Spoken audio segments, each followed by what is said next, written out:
Over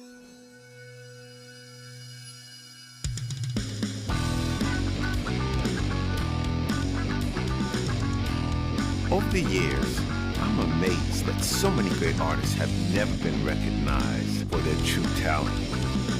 Due to the unfair and narrow-minded practices of the corporate music industry, these artists may never get a chance to be exposed to the public on a global level. I'm Mark Abishai Brooks, a New York City musician, and I moved and built my studio here in Connecticut in my basement to continue my artistic pursuits. On my show, I want to help these unknown artists in their artistic pursuits. Welcome to Starving Artists in Mark's Basement.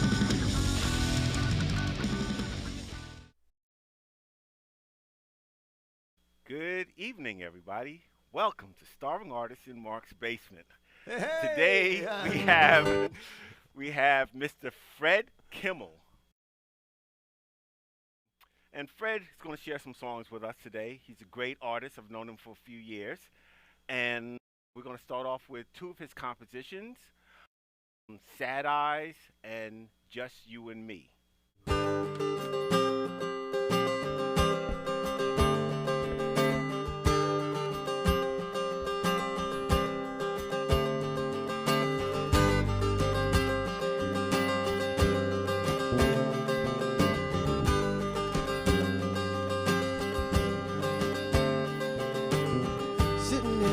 Easy chair, sipping my rosé wine, and I said, everything is just fine, fine, fine. With a tear in an open cup, my world just opened up. Gonna smile for the camera, gonna make it look natural with my sad eyes. Nobody knows what I've been through with my sad eyes. Feeling what I had to do with my sad eyes. I keep on coloring my sad eyes.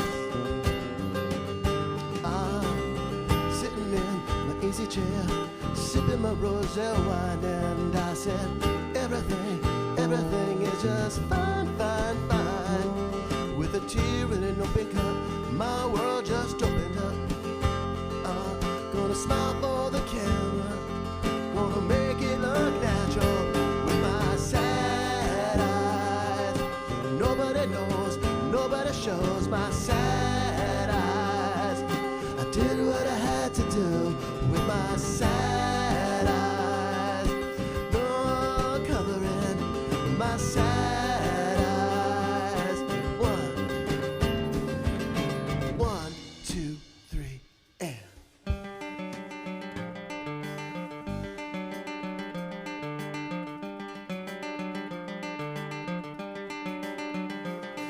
going up, I'm going down, I'm going up, I'm going down, I'm going up, I'm getting higher, I'm getting higher, I'm getting higher. 1, 2, 3, 4.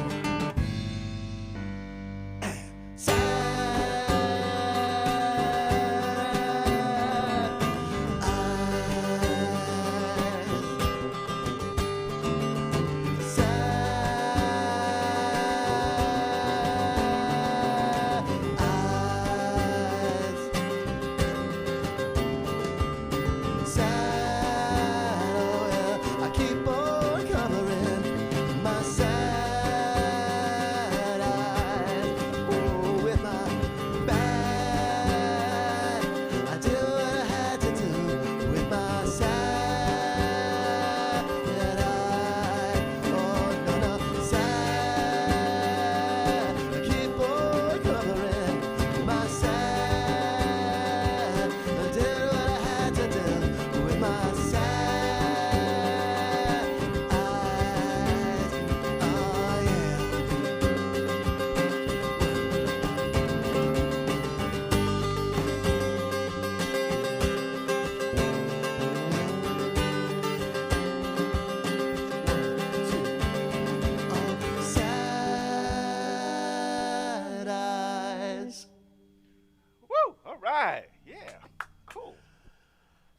very much.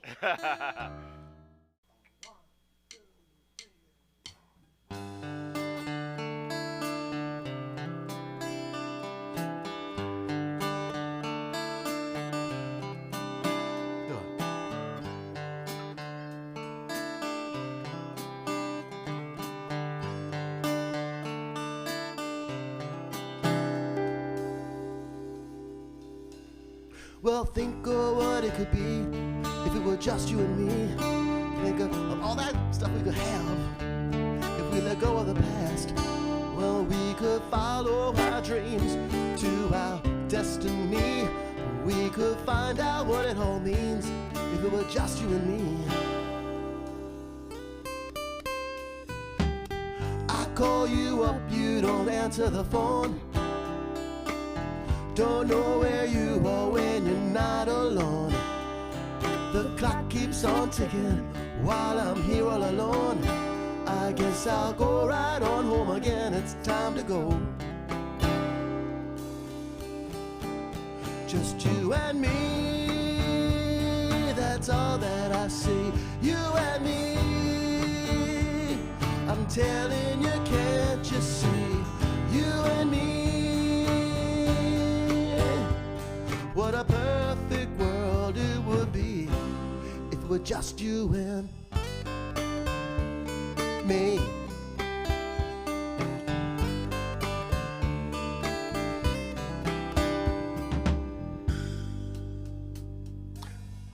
We were lovers once, but now we're friends.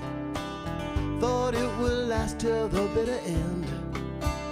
When I closed my eyes, I was the last to know I was on my own again, on my own. Just you and me, that's all that I see. You and me, I'm telling you, can't you see? You and me, what a perfect world it would be. Here we go. Just you, just me, just you and me. Just you, just me. What a perfect world it would be. Yeah. Just you and me. Just you. Oh, that's all that I see. You and me. Just me. What a perfect world it would be if it were just you and me.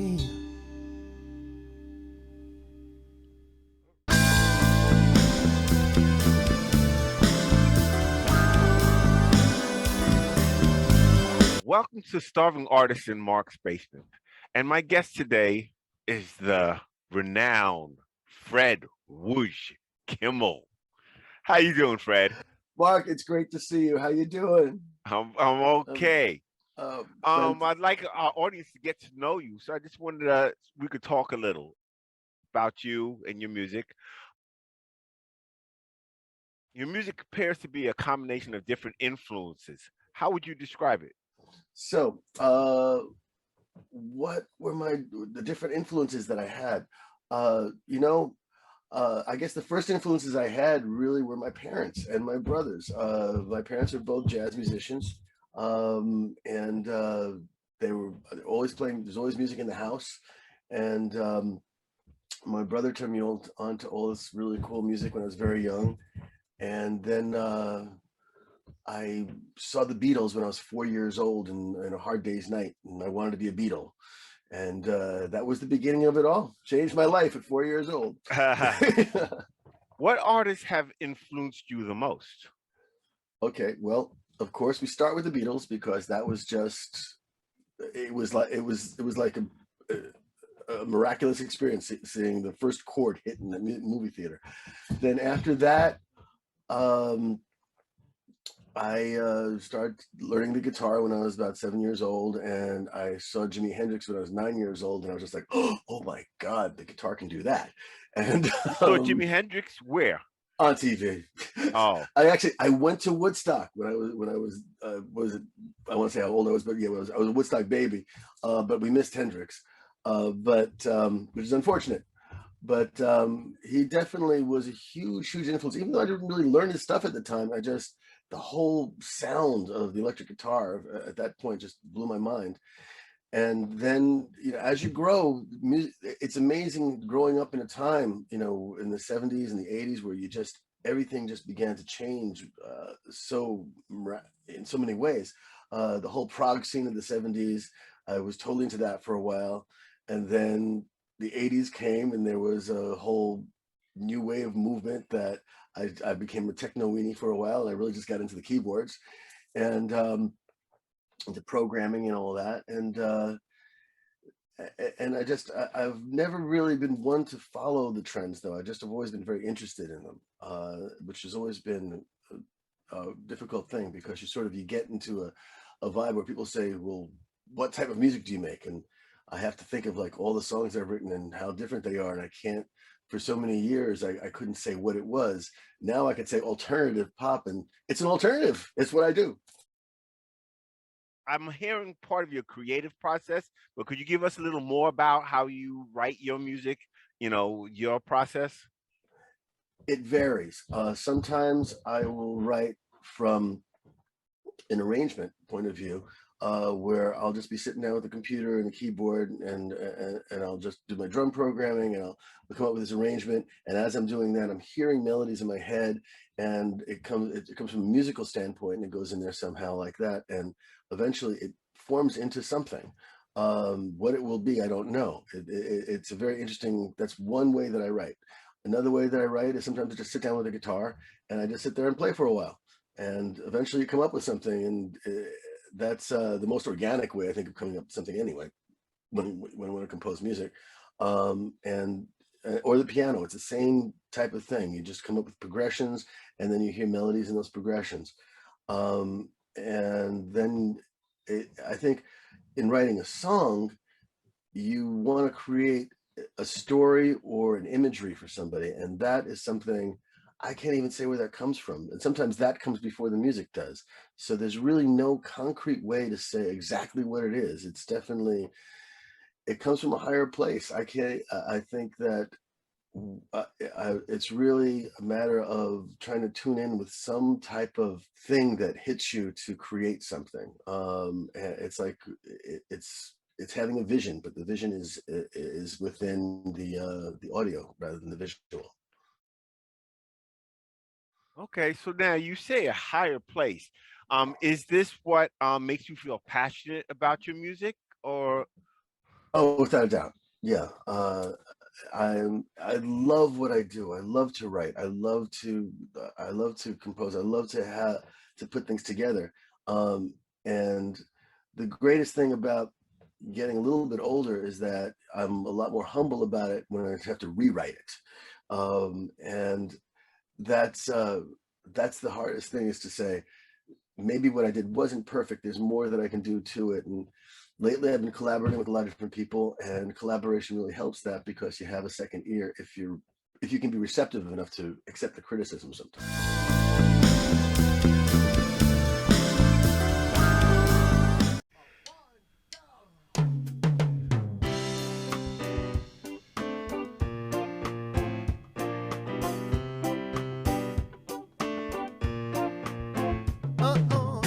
I keep on staring at the clock on the wall.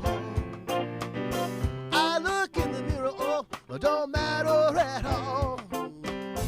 I don't know why I'm feeling this way again and again and again. You know why I wonder when your heart take you over, it don't matter at all. When you feel it take you over, oh no, no. I am what I am, I am what I am, I am. Oh, oh.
to me now. You try to ask me, try to see where I stand. Oh no, don't you try to shake me, 'cause I am what I am. I don't always understand what's good and what's bad. Oh no, don't you try to shake me. Oh no, don't you try to break me now. I am what I am, I am what I am, I am. Oh, oh, oh.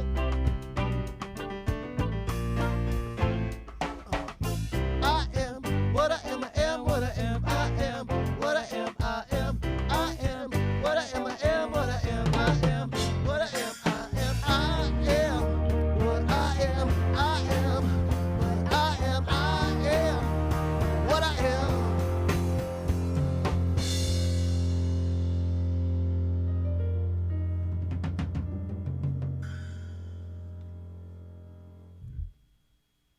All right. Change places. Fred, could you introduce your band, please? Yes, I'd love to. Okay. Okay. Flip. Right over here to the left, over here is the amazing Dylan Taganas. Hello. I have known him since he was 10 years old. I've known Mark since I was 10 years old. It's kind of funny. All right. And to my right over here is Shiloh Lashley, the one and only over here. And she is amazing. And then in the back, in the drum, who I rely on incredibly, and he is a God blessing to all of us over here, is Patrick. Oh my God, Patrick Carmichael. I almost lost your last name. And thank God. And of course, Mark, which I've known since I was 10. Oh, right here. Okay. We go way back. Yes, we And go. this is just an incredible like family type of experience here. I can't really tell you how much I'm loving this. It really feels more like family than it does anything else. All right. So now, let me see one tune.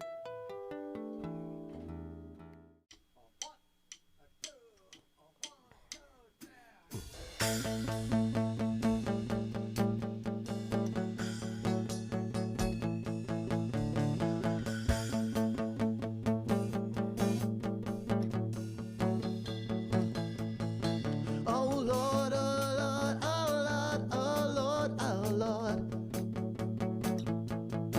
Oh Lord, oh Lord, oh Lord, oh Lord, oh Lord. Oh Lord, oh Lord, oh Lord,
Cameron.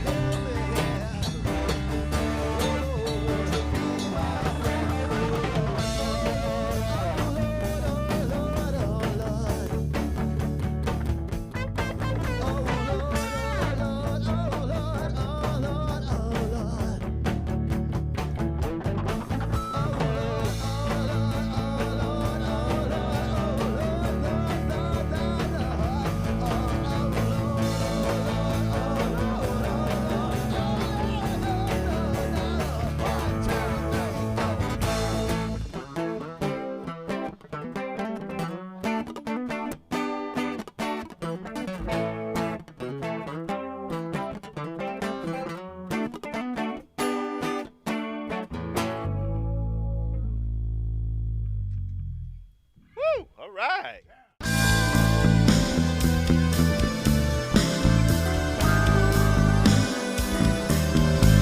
Fred, quick Yes. question. Yes. What accomplishments do you see yourself achieving in the next 5 to 10 years?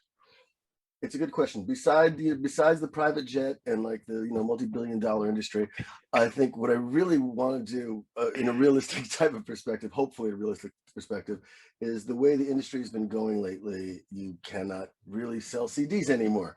It used to be a time where you did a tour to promote the CD. Now it's basically you do make a CD to promote a tour or promote what it is you're trying to sell.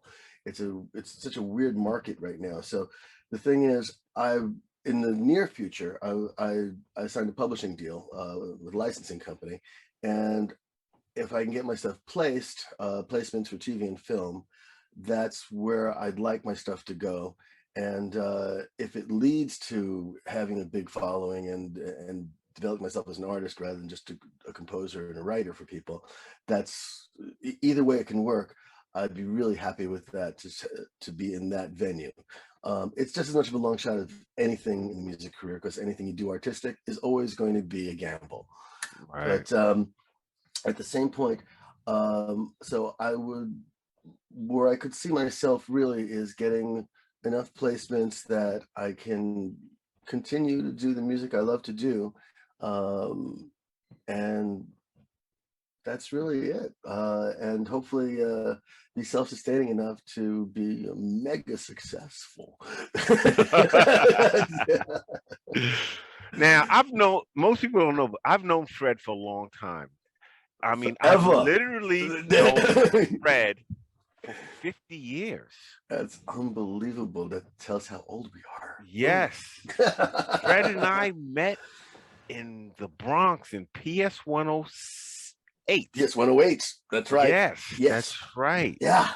Right. And we had our first band when we were, well, I guess I was like 10, 11. Something like that. Yeah. Yeah. I was very professional when I met you.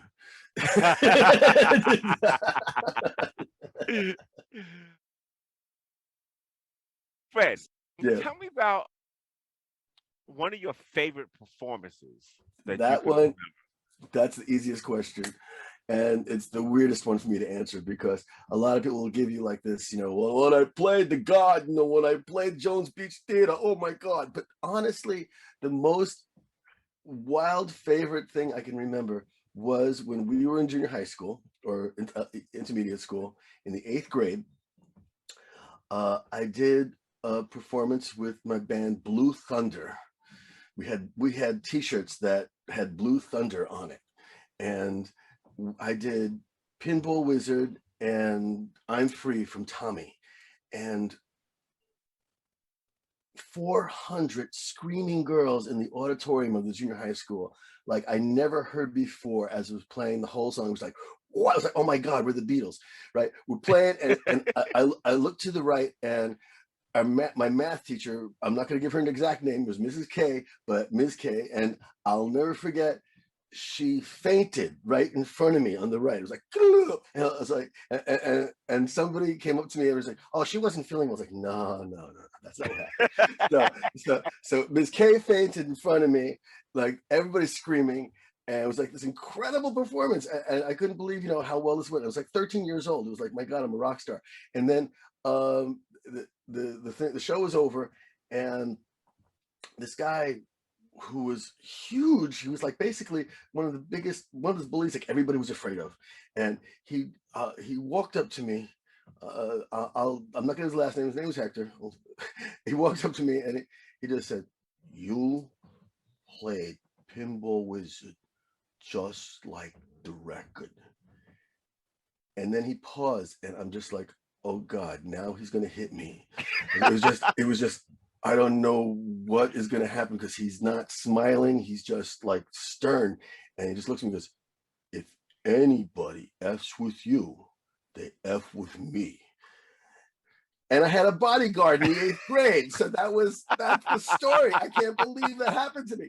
And so people would clear the aisles when I went into the lunchroom the next day. I was like, "What is going on?" It's like, so that was, I can't top that experience. I've played big gigs before, but that one experience was just like, probably that's what made me say I'm going to be a rock star. But that's probably the thing that really hit me.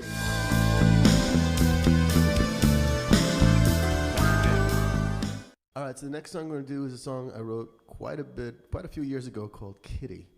And it was influenced by my cat, actually, at the time. But it has some special meanings to me. And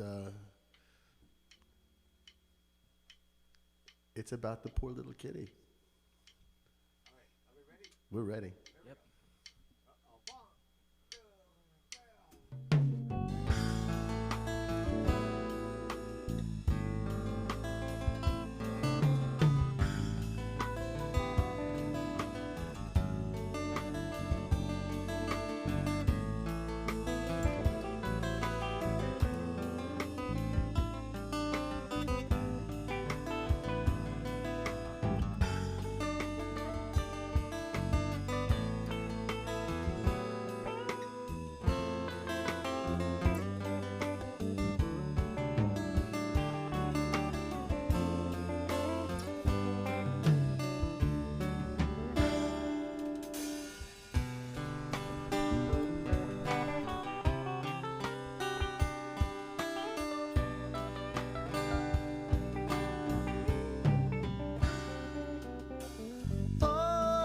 Kitty, stuck alone to be at home.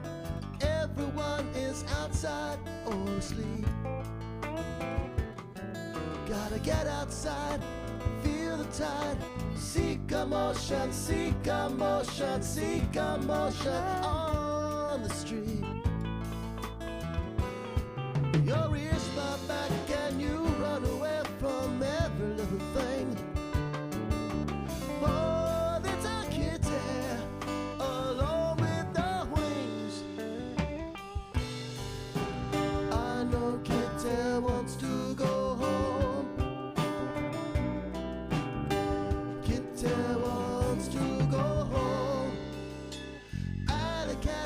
Gutter rats try to block your tracks, but you fight back. Going home, going home. Home sweet home, find yourself alone. Seek emotion, seek emotion, seek emotion in your home. All your ears start back and you run away from every living thing.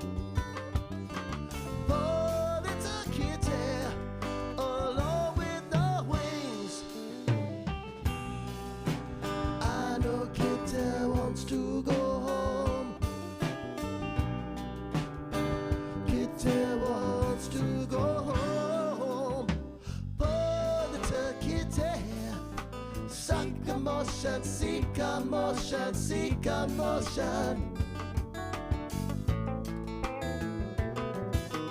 Oh, little kitty, oh, seek emotion, seek emotion, seek emotion.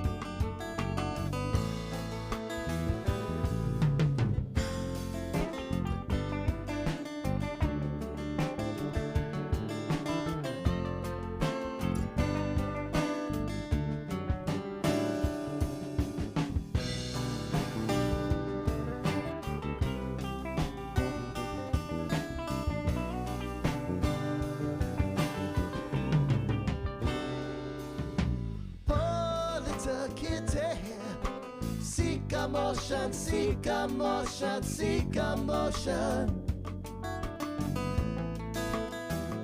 Oh, the Takite, oh, seek emotion, seek emotion, seek emotion. Good night.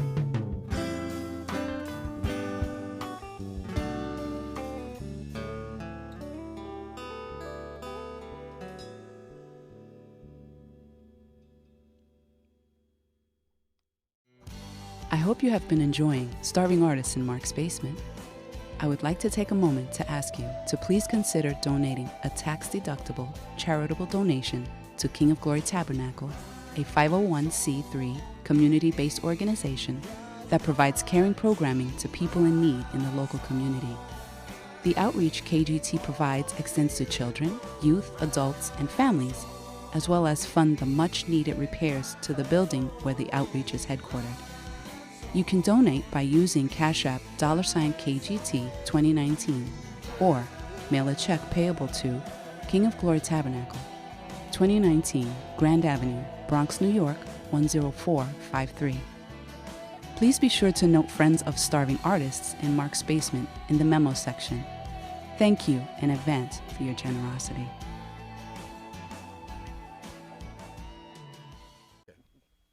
So this song, I actually, my friend wrote this before I did, actually. Marty Breeson, hi if you're there. He wrote it when he was 16 years old. He wrote actually the very first verse, and then it stuck in my mind since we were like 14 years old, 16 years old. And we did some rewrites, and this is what came out of it. And it's called Sleep. Count me in.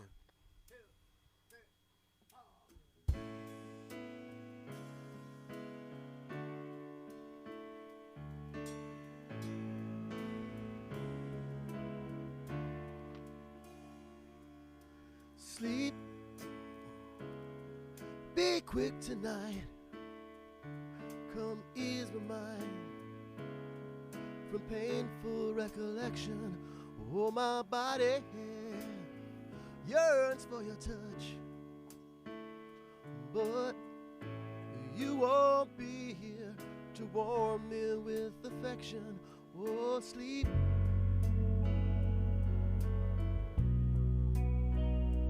Just sleep.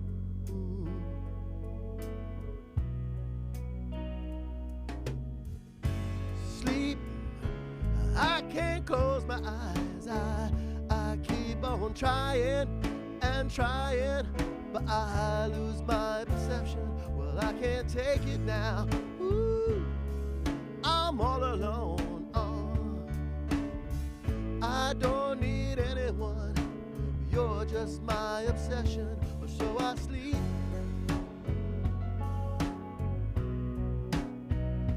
Just sleep. You and me, we used to sing. La di da da, oh la di da da, eh.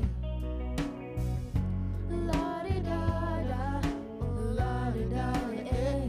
Oh oh oh oh oh, la di da da. La di da da, eh, oh oh oh oh, la di da da, la di da da, eh.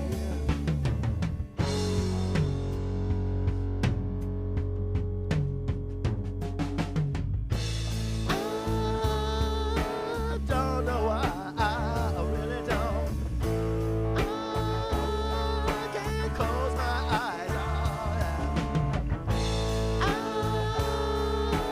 don't know why, I really don't. I can't close my eyes,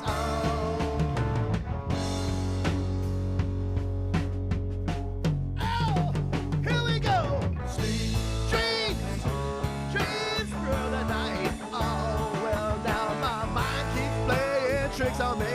I wake up all alone, and my body yearns for your touch, but you won't be here to warm me with perfection. Oh, sleep.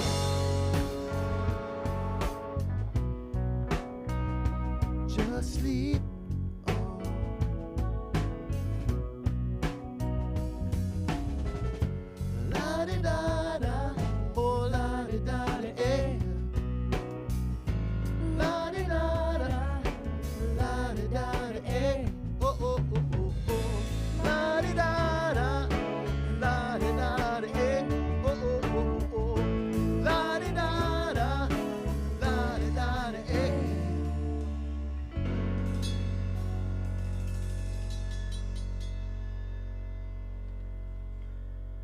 All right. Well, thank you. Thank you very much, Thank you for being a guest on the show tonight. Mr. Mark Brooks. This has been the pleasure is all mine. All right, guys. We'll see you in a month's time when our guest next month will be Margaret Banks, a great, wonderful singer. She's awesome. She is awesome. She is awesome. I love her. All right. Roll credits.